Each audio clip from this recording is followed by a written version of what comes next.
Hi everyone, welcome back to Plum Mashable. So today I'm going to be using the Planners Anonymous Chapter 3 kit to make this cute planner charm, something so different. So let's go ahead and get to it. Alright, so this is something we haven't done before and I'm not 100% sure it's going to work, but we're going to give it a shot. So I'm going to play with some shrinky plastic and we're going to make a planner charm. I don't know how elaborate I'm going to make this yet. We'll find out. So I got this from Spotlight. I think you can use, there's some kind of packing material like little plastic containers that you get sushi in that also do this. I haven't experimented with that. I know where I can go to get something that will work, so therefore we're going to get something to work.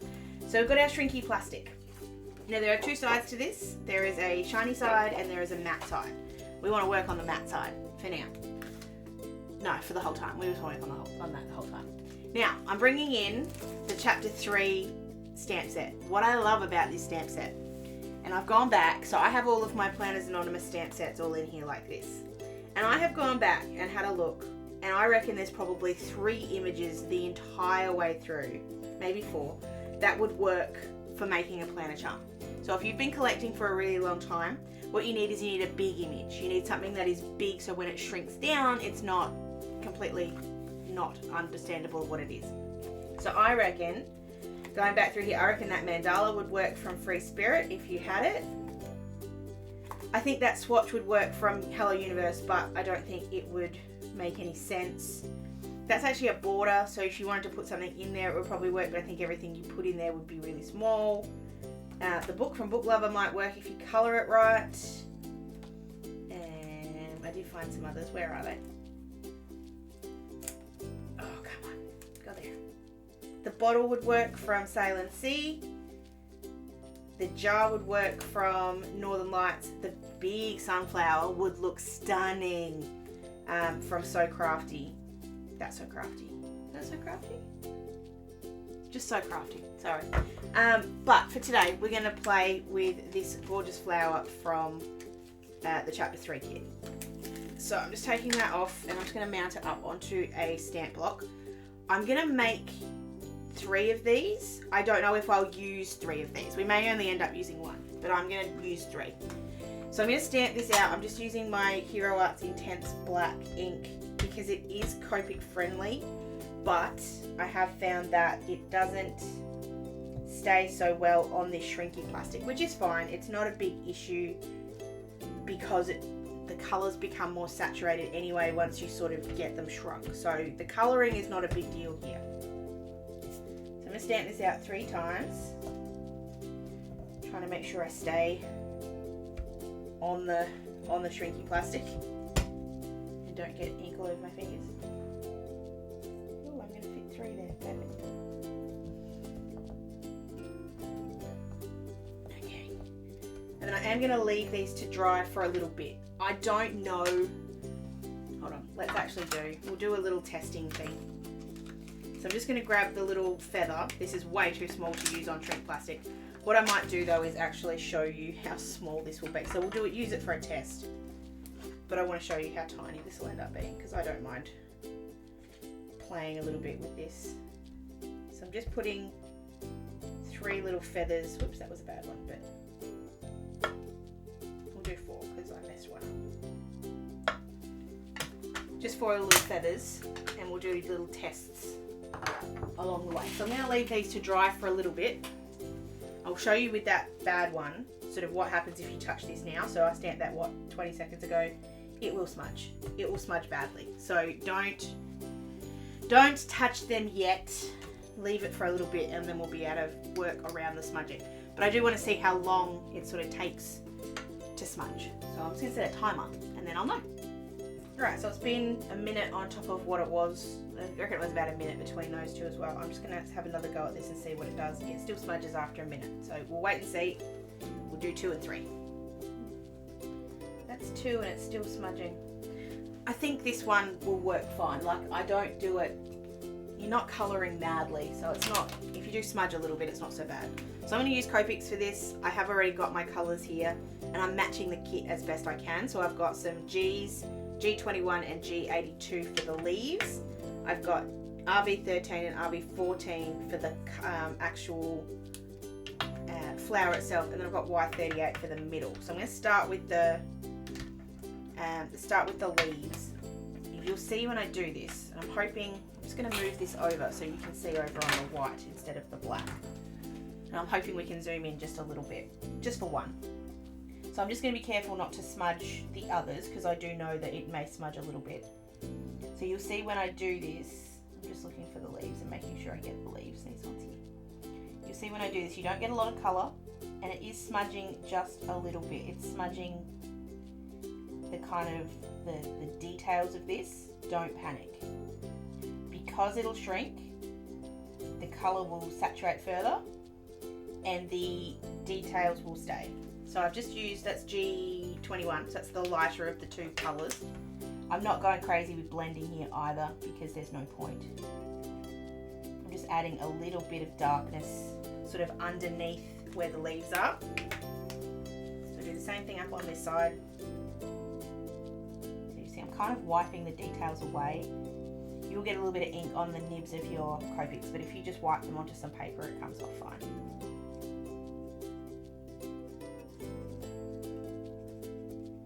I'll chuck in a zoom here so you can kind of see what it's doing with the smudging. It's not bad. It'll end up looking fine, but just at this point it is easy to panic. Don't panic.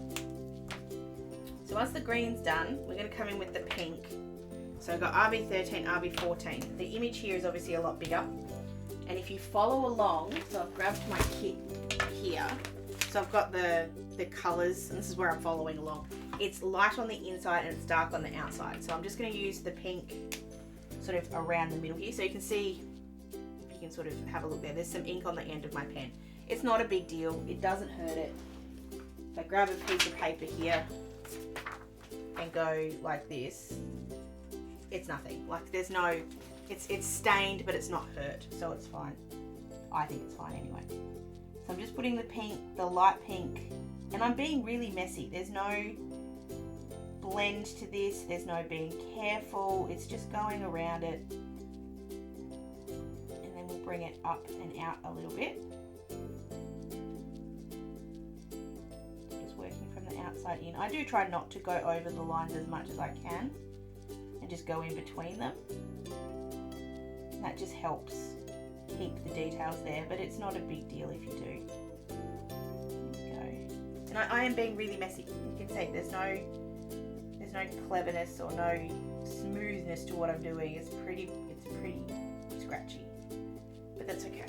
And then we'll come in with that darker marker. So this is RB14. So again, it's got some of that black on the end of it.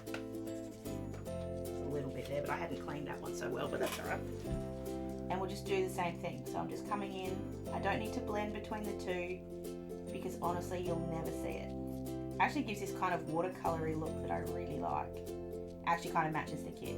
And the cool thing here is we don't need to use the same colours as the kit if you don't want to. You can use any colour you like. You could make these yellow if yellow is your favourite colour. You could make them green, or well, maybe don't make them green. But any kind of colour you like because it will look really cool.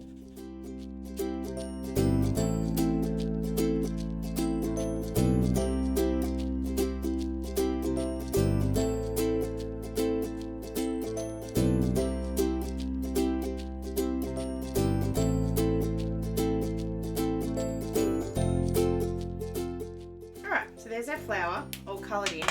For the stamens, so for the bit in the middle, I'm just going to grab Y38. This is so, I'm going to say, ridiculous. You don't need to do this because you're barely going to notice, but you know me, I'm a crazy person and I like the details, so I'm just adding that little bit of colour in the middle just to kind of finish it off. Just as a test, I'm going to see what this does now. So it's been what, 10 minutes and it's still smudging. Just be careful with it, it'll be fine. Alright, I'm going to go ahead super fast and colour in the other two. It's exactly the same way I just did, there's not going to be any difference. And then we're going to come back and we're going to cut them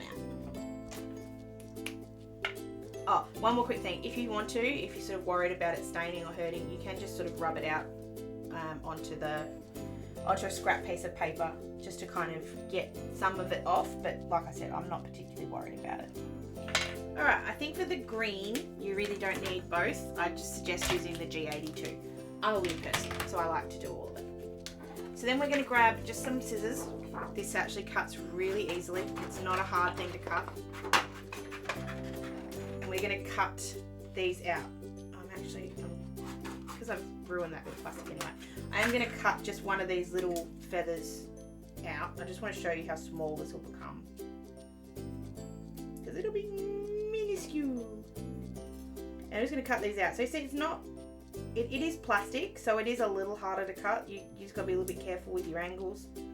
And I would suggest not trying to go around any corners too fast. But also just be careful with edges because they can be sharp and we don't want any of those. So try and smooth them out if you can. I'm trying really hard here not to touch the image because I don't want to smudge it anymore. And I am going to do just a little border around the outside. So you can see here, I'm going to come into this hard edge. I wouldn't attempt to kind of spin this around and go back up again because I'm likely to to snap the plastic and I don't want to do that. So I'll just come around because it's see-through. You can really see the line and follow it around, or you could flip it over and use the other side, either way. But just to show you, it's not going to snap, but it will break if you're too rough with it. So just be gentle, work it slowly, and sort of try and come in from different angles if you need to sort of make a really sharp turn. So I'm going to head and cut all 3 of these out and we'll come back and we'll shrink them. Alright, all coloured in. I'm going to chuck in a zoom here so you guys can see sort of what they look like. I think they look really watercolory. That's kind of where I'm going with it. I think that's what they look like. When you shrink these, you really won't be able to notice. So the one thing we need to make sure we do before we put these together is punch a hole in them so that we can actually string them onto something. Now it doesn't matter where you put the hole, and I don't know if my Kiki K one's going to work, so I've got my other one here. It doesn't matter where you put the hole, but my suggestion is to put it a fair way in from the edge so when it shrinks it's still okay. I'm going to move mine around so that they're in different spots, so when it's on the charm, if I do use more than one, they sort of will sit in different positions. Just because I think that'll look cooler.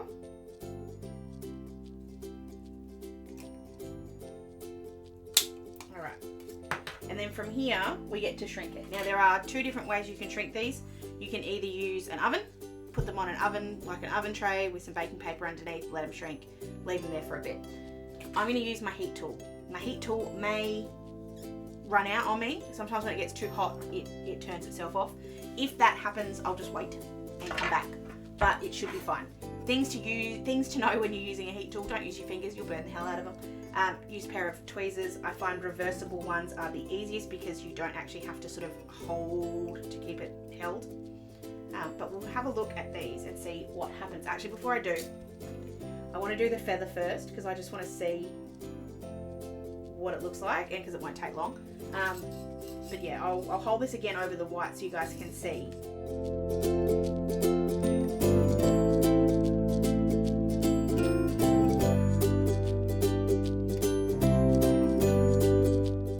It'll stay a little bit pliable for a while and then it'll go hard. So, and you can keep heating it and it will move. So I've just sort of chucked something heavy on that. See how small that is? It is tiny. That would be great for a shaker. It really would. Something like that. The only problem I find with these in shakers is that they are reasonably thick. I'm trying to sort of get a double ruler and tell you how thick these actually are. This is about sort of 1.5 mils, 2 mils thick. So going into a shaker sometimes can be a bit hard, but they are very, very cute. And like I said, they are pliable, malleable, they'll move around a little bit, and that's why they sort of bend a little as you're doing this. Don't panic if it does that. I did it the first time and I was like, oh my god, I've broken it. Just keep heating it up, keep the heat source, try and keep it as solid as possible, and it'll kind of shape itself. If you have a glass mat or something similar, use that because it's heat proof, and then you can stick like an acrylic block on top to kind of help with the weight to flatten it out. So I'm hoping these all work and we'll be able to then string them onto our charm.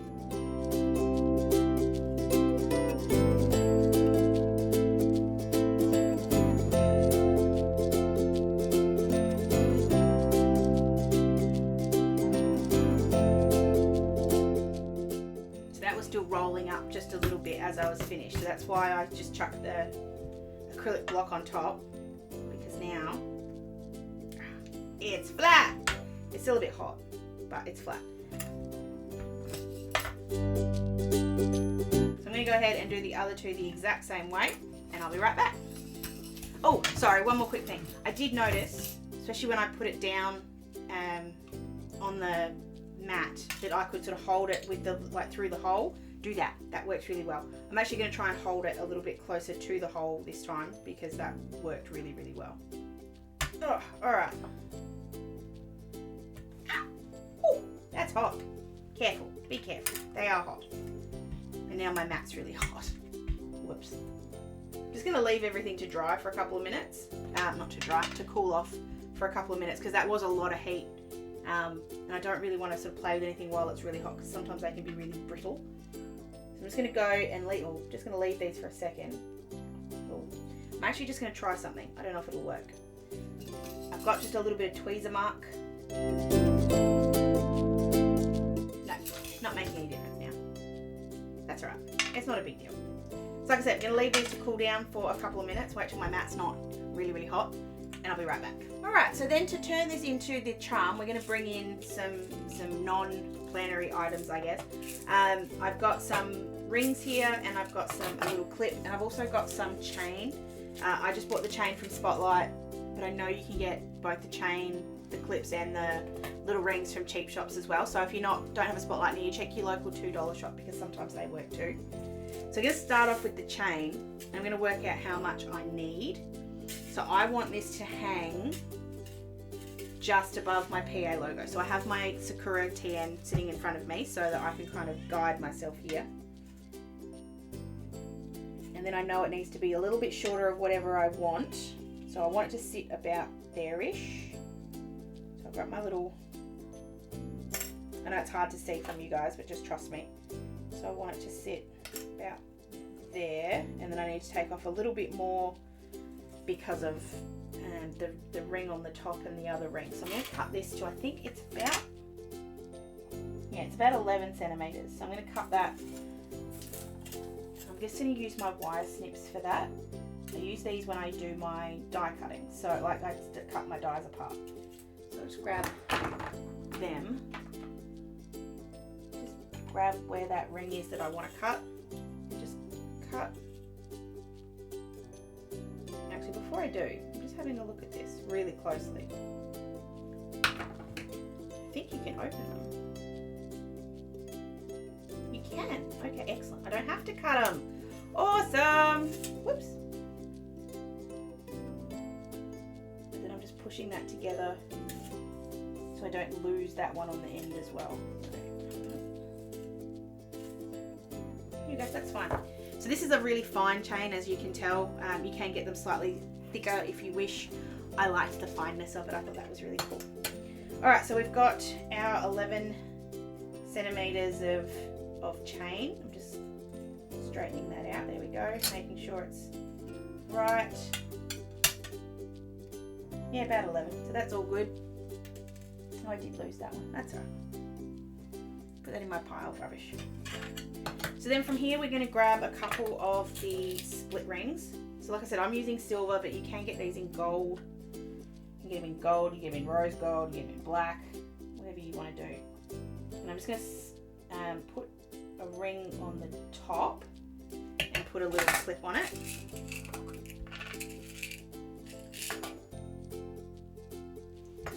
So that sorts out our top. And then you can do this next part two ways. You can either put your rings onto your flowers and then put them onto the chain, or you can do the opposite. You can put the rings on and then slide the flowers onto the rings afterwards.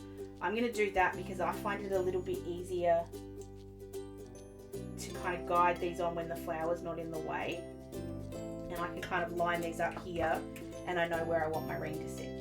So I'm just having a look and seeing roughly where I want these to sit. I'm just being aware of sort of heights of flowers and stuff like that. So I'm actually going to show you a tricky way to do this. Grabbing one of my whiteboard markers. Because I'm on glass, I can just rub this off. So I know that's where my top ring is. And I want to put one ring here. And I want to put the other one here. So this is going to wiggle, because rings wiggle and they're a pain. That's what they do. But I can see, if I line this up again, which ring I'm targeting just by where that mark is. So I know I'm aiming here at, whoops, get the clip in the right spot. I'm aiming at that one. And I can just pick this up and try and string it through. Aha! Success. I am closing these, but it's more because I don't want them to fall off. I don't want them to fall off because that's the most annoying thing. Grab the next one and do the same thing. Just open it up. You don't have to open it far, just so you know. You don't have to open the whole thing. In fact, the less you can move it, the better, because that way you don't have the problem of them warping out of their shape or anything like that. All right, now that they're on, we can start putting the flowers in. Sorry, Charlotte's just having a bit of a meltdown. You don't need to use the pliers as much here. You can still if you want to, as in you don't need to use them to put the flowers on. I actually find it a bit easier. So I'm just going to go with that.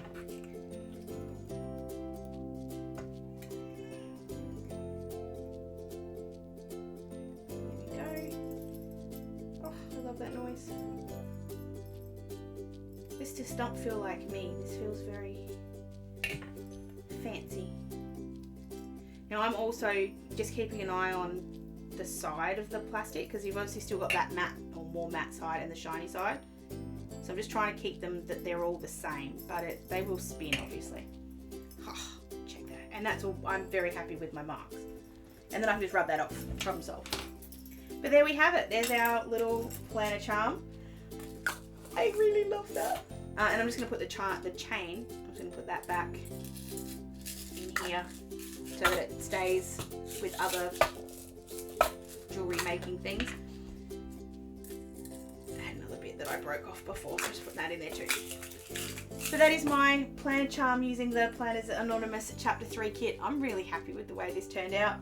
I like the kind of faux watercolour look I got with the Copics, and I like that you can see that colour differentiation. And like I said, when we were doing it, the colours looked really washed out. They look really pale, but because when they shrink, they do, they intensify and they sort of become more saturated. They look really good once they're smaller. And I kind of like that I missed some spots. I think that makes it look even more authentically watercoloured.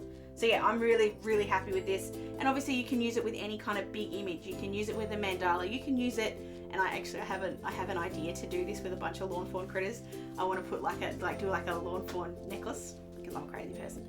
But I think there's so many possibilities once you sort of play with Trinky Dinks and just grab them and experiment. Like honestly, so much fun. So that is it for today's video, guys. I hope you did enjoy it. Please make sure you give this one a thumbs up if you did, and make sure you subscribe to my channel. You can follow me on social media as well for projects that I complete off screen.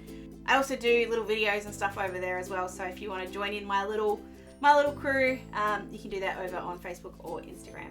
Hope you guys have an absolutely awesome rest of your week, and I will catch you again in my next video. Sending lots of huggles. Bye!